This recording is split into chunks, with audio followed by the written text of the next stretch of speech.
Chilli powder, ಸಖತ್ ಖಾರ ಬಣ್ಣ ಮತ್ತು ರುಚಿ ಆಚಿ ಚಿಲ್ಲಿ ಪೌಡರ್. ಚರ್ಚೆ ಆಗ್ತಾ ಇದ್ದಂತ ವಿಚಾರ ಅಂದ್ರೆ ಆರ್ಎಸ್ಎಸ್ ಬ್ಯಾನ್ ಆಗುತ್ತಾ ಅಂತ. ಸದ್ಯ ಆರ್ಎಸ್ಎಸ್ ನ ಕಾರ್ಯ ಚಟುವಟಿಕೆಗಳಿಗೆ ಈಗ ಬ್ರೇಕ್ ಬಿದ್ದಿದೆ. ಸಾರ್ವಜನಿಕ ಸ್ಥಳಗಳ ಬಳಕೆಗೆ ಅನುಮತಿ ಕಡ್ಡಾಯ. ಸಾರ್ವಜನಿಕ ಸ್ಥಳಗಳಲ್ಲಿ ಆರ್ಎಸ್ಎಸ್ ಏನಾದರೂ ಚಟುವಟಿಕೆ ಕೈಗೊಳ್ಳುತ್ತೆ ಅನ್ನೋದಾದ್ರೆ ಸರ್ಕಾರದ ಅನುಮತಿ ಪಡಿಲೇಬೇಕು. ಅನುಮತಿ ಪಡೆಯದೆ ಬಳಕೆ ಮಾಡಿದ್ರೆ ಕಾನೂನಾತ್ಮಕವಾಗಿ ಕ್ರಮವನ್ನ ಜರುಗಿಸಲಾಗುತ್ತೆ. ರಾಜ್ಯ ಸಚಿವ ಸಂಪುಟದಲ್ಲಿ ಈ ಒಂದು ಮಹತ್ವದ ತೀರ್ಮಾನವನ್ನು ತೆಗೆದುಕೊಳ್ಳಲಾಗಿದೆ. ಸಚಿವ ಸಂಪುಟ ಸಭೆಯ ಬಳಿಕ ಎಚ್.ಕೆ. ಪಾಟೀಲ್ ಹೇಳಿಕೆ ಕೊಟ್ಟಿದ್ದಾರೆ.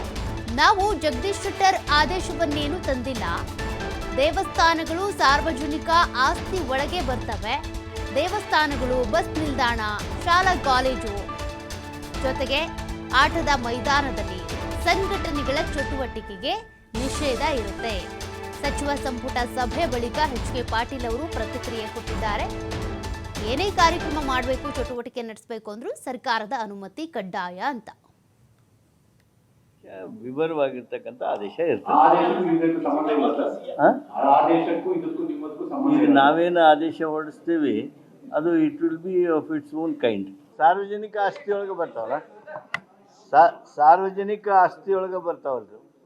ನಾನು ಆ ಜಗದೀಶ್ ಶೆಟ್ಟರ್ ಇದ್ದಾಗಿನ ಆದೇಶ ನೋಡಿಲ್ಲ. ನಮ್ಮ ಆದೇಶ ವಿವರವಾಗಿರ್ತಕ್ಕಂಥ ಆದೇಶ ಇರ್ತದೆ. ಈಗ ನಾವೇನು ಆದೇಶ ಹೊರಡಿಸ್ತೀವಿ ಅದು it will be of its own kind. ಸಾರ್ವಜನಿಕ ಆಸ್ತಿಯೊಳಗೆ ಬರ್ತಾವಲ್ಲ, ಸಾರ್ವಜನಿಕ ಆಸ್ತಿಯೊಳಗೆ ಬರ್ತಾವಲ್ರಿ. ನಾನು ಆ ಜಗದೀಶ್ ಶೆಟ್ಟರ್ ಇದ್ದಾಗಿನ ಆದೇಶ ನೋಡಿಲ್ಲ. ನಮ್ಮ ಆದೇಶ ವಿವರವಾಗಿರ್ತಕ್ಕಂಥ ಆದೇಶ ಇರ್ತದೆ. ಈಗ ನಾವೇನು ಆದೇಶ ಹೊರಡಿಸ್ತೀವಿ ಅದು it will be of its own kind. ಸಾರ್ವಜನಿಕ ಆಸ್ತಿಯೊಳಗೆ ಬರ್ತಾವಲ್ಲ, ಸಾರ್ವಜನಿಕ ಆಸ್ತಿಯೊಳಗೆ ಬರ್ತಾವಲ್ರಿ. ನಾನು ಆ ಜಗದೀಶ್ ಶೆಟ್ಟರ್ ಇದ್ದಾಗಿನ ಆದೇಶ ನೋಡಿಲ್ಲ. ನಮ್ಮ ಆದೇಶ ವಿವರವಾಗಿರ್ತಕ್ಕಂಥ.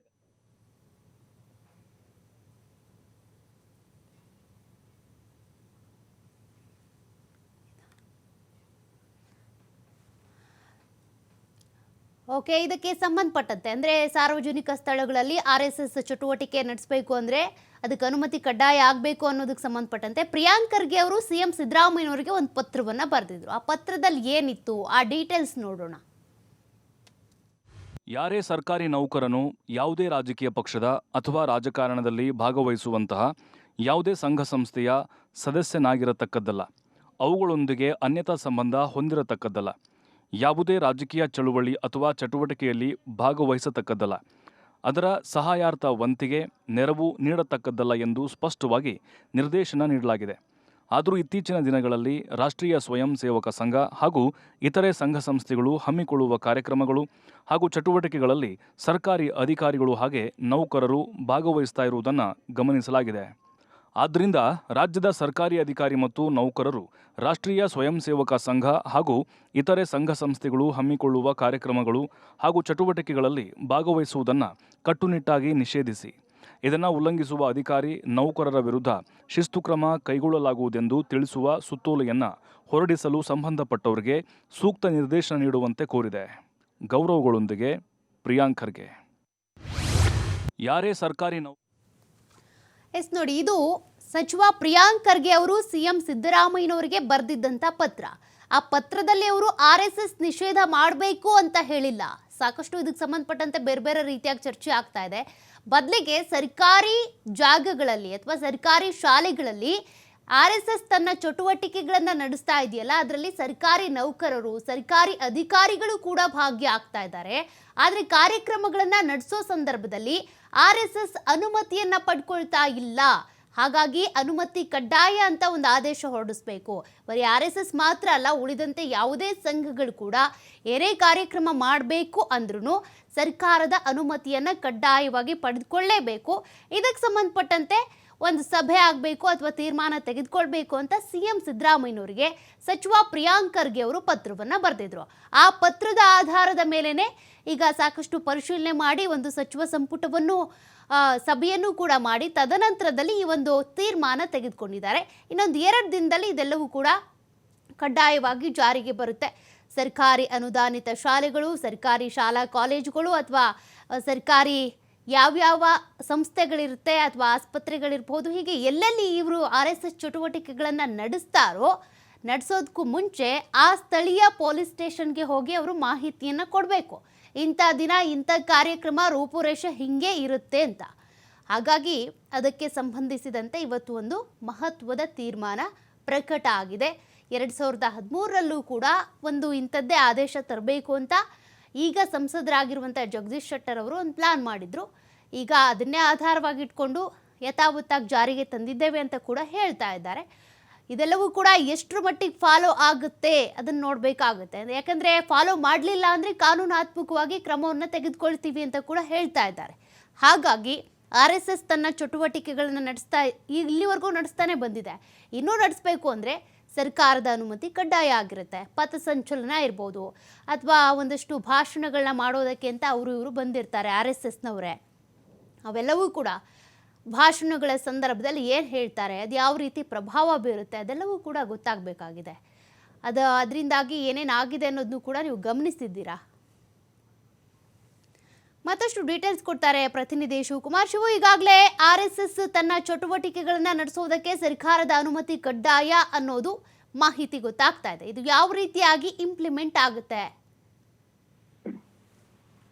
ಸೌಖ್ಯ, ಕಳೆದ 5-6 ದಿನಗಳಿಂದಲೂ ಕೂಡ ಸಂಘ ಪರಿವಾರದ ಕಾರ್ಯಚಟುವಟಿಕೆಗಳಿಗೆ ಬ್ರೇಕ್ ಅನ್ನ ಹಾಕಬೇಕು ಅನ್ನುವಂತಹ ಚರ್ಚೆ ರಾಜ್ಯ ಮಟ್ಟವಷ್ಟೇ ಅಲ್ಲ, ರಾಷ್ಟ್ರೀಯ ಮಟ್ಟದಲ್ಲೂ ಕೂಡ ಚರ್ಚೆ ಆಗ್ತಾ ಇತ್ತು. ಮಾಧ್ಯಮಗಳಲ್ಲೂ ಕೂಡ ನಿರಂತರವಾಗಿ ವರದಿಗಳಾಗ್ತಾ ಇತ್ತು. ಪ್ರಿಯಾಂಕ್ ಖರ್ಗೆ ಅವರು, ಯಾಕೆಂದ್ರೆ ಮೊನ್ನೆ ಭಾನುವಾರಕ್ಕೆ RSS ಪ್ರಾರಂಭವಾಗಿ 100 ವರ್ಷ ಪೂರ್ಣಗೊಂಡಿತ್ತು. ಹಾಗಾಗಿ ಬೆಂಗಳೂರಿನ 100 ಕಡೆಗಳಲ್ಲಿ RSS ಕಾರ್ಯಕ್ರಮಗಳನ್ನ ಆಯೋಜನೆ ಮಾಡಿತ್ತು. ಈ ಕಾರ್ಯಕ್ರಮಕ್ಕೆ ಅವಕಾಶವನ್ನು ಮಾಡಿಕೊಡಬಾರ್ದು ಸರ್ಕಾರಿ ಜಾಗಗಳಲ್ಲಿ ಅಂತ ಹೇಳಿ ಕಳೆದ 4ರಂದೇ ಪ್ರಿಯಾಂಕ್ ಖರ್ಗೆ ಅವರು ಮುಖ್ಯಮಂತ್ರಿಗಳಿಗೆ ಒಂದು ಪತ್ರವನ್ನ ಬರೆದಿದ್ರು. ಆ ಪತ್ರದಲ್ಲಿ ಶಾಲಾ ಕಾಲೇಜುಗಳು, ಆಟದ ಮೈದಾನಗಳು, ಇಲ್ಲಿ RSSನ ಪಥಸಂಚಲನ ಇರ್ಬೋದು, ಅದರ ಕಾರ್ಯಚಟುವಟಿಕೆಗಳಿಗೆ ಅವಕಾಶವನ್ನ ಮಾಡಿಕೊಡ್ಬಾರ್ದು ಅನ್ನುವಂತ ಒಕ್ಕಣೆಯನ್ನ ಮಾಡಿ ಕ್ರಮವನ್ನ ತೆಗೆದುಕೊಳ್ಬೇಕು ಅಂತೇಳಿ ಪತ್ರವನ್ನ ಬರೆದಿದ್ರು. ಮೊನ್ನೆ ಅಷ್ಟೇ ಮತ್ತೆ 2ನೇ ಪತ್ರವನ್ನ ನಿನ್ನೆ ಬರೆದಿದ್ದು, ಅದರಲ್ಲೂ ಕೂಡ ಸರ್ಕಾರಿ ಅಧಿಕಾರಿಗಳು ಈ ಸಂಘದ ಪಥಸಂಚಲನದಲ್ಲಿ ಭಾಗಿಯಾಗ್ತಾ ಇದ್ದಾರೆ. ಸಂಘದ ಹೆಸರಿನಲ್ಲಿ ಇವತ್ತು ಹಣವನ್ನ ಸಂಗ್ರಹ ಮಾಡುವಂತ ಒಂದು ಪ್ರಯತ್ನವನ್ನ ನಮ್ಮ ಇಲಾಖೆಯ PDOಗಳು ಮತ್ತೆ ಇನ್ನಿತರ ವಿಲೇಜ್ ಅಧಿಕಾರಿಗಳು ಮಾಡ್ತಾ ಇದ್ದಾರೆ ಅನ್ನುವಂತಹ ಆರೋಪವನ್ನ ಮಾಡಿ ಇವರ ಮೇಲೂ ಕೂಡ ಕಠಿಣ ಕ್ರಮಗಳನ್ನ ತೆಗೆದುಕೊಳ್ಬೇಕು ಅಂತೇಳಿ ಮುಖ್ಯಮಂತ್ರಿಗಳಿಗೆ ಮತ್ತೊಂದು ಪತ್ರವನ್ನ ಬರೆದಿದ್ರು. ಹಾಗಾಗಿ ಯಾವಾಗ ಮೊದಲ ಪತ್ರವನ್ನ ಬರೆದಿದ್ರು ಆ ಸಂದರ್ಭದಲ್ಲೇ ಮುಖ್ಯಮಂತ್ರಿಗಳು ಸರ್ಕಾರದ ಮುಖ್ಯ ಕಾರ್ಯದರ್ಶಿಗಳಿಗೆ ಒಂದು ಸೂಚನೆಯನ್ನ ಕೊಟ್ಟಿದ್ರು. ತಮಿಳುನಾಡಿನಲ್ಲಿ ಈಗಾಗಲೇ ಕಾರ್ಯಚಟುವಟಿಕೆಗಳಿಗೆ ಸಂಬಂಧಪಟ್ಟಂತೆ ನಿಯಮಗಳನ್ನ ಅಲ್ಲಿ ಅನುಷ್ಠಾನಕ್ಕೆ ತರಲಾಗಿದೆ. ಅದರನ್ನ ಪರಿಶೀಲನೆ ಮಾಡಿ ನಮ್ಗೆ ವರದಿಯನ್ನ ಕೊಡಿ ಅಂತೇಳಿ ಸೂಚನೆಯನ್ನ ಕೊಟ್ಟಿದ್ರು. ಅದರಂತೆ ಸರ್ಕಾರದ ಮುಖ್ಯ ಕಾರ್ಯದರ್ಶಿ ಶಾಲಿನಿ ರಜನೀಶ್ ಅವರು ಕೂಡ ತಮಿಳುನಾಡು ಯಾವ ನಿಯಮಗಳನ್ನ ಅಳವಡಿಸ್ಕೊಂಡಿದೆ ಆ ನಿಯಮಗಳನ್ನ ಪರಿಶೀಲನೆ ಮಾಡಿ ಅದರ ಸಾಧಕ ಬಾಧಕಗಳನ್ನ ಪರಿಶೀಲನೆ ಮಾಡಿ ಮುಖ್ಯಮಂತ್ರಿಗಳಿಗೆ ವರದಿಯನ್ನು ಕೂಡ ಕೊಟ್ಟಿದ್ರು. ಆ ವರದಿಯನ್ನ ಆಧರಿಸಿ ಇವತ್ತು ಸಚಿವ ಸಂಪುಟ ಸಭೆಯಲ್ಲಿ ಗಂಭೀರವಾಗಿ ಚರ್ಚೆಯನ್ನ ಮಾಡಲಾಗಿದೆ. ಚರ್ಚೆಯನ್ನ ಮಾಡಿ ಅಂತಿಮವಾಗಿ RSSನ ಕಾರ್ಯಚಟುವಟಿಕೆಗಳಿಗೆ ಬ್ರೇಕ್ ಹಾಕುವಂತ ಒಂದು ನಿರ್ಧಾರವನ್ನ ಇವತ್ತು ಸರ್ಕಾರ ತೆಗೆದುಕೊಂಡಿದೆ.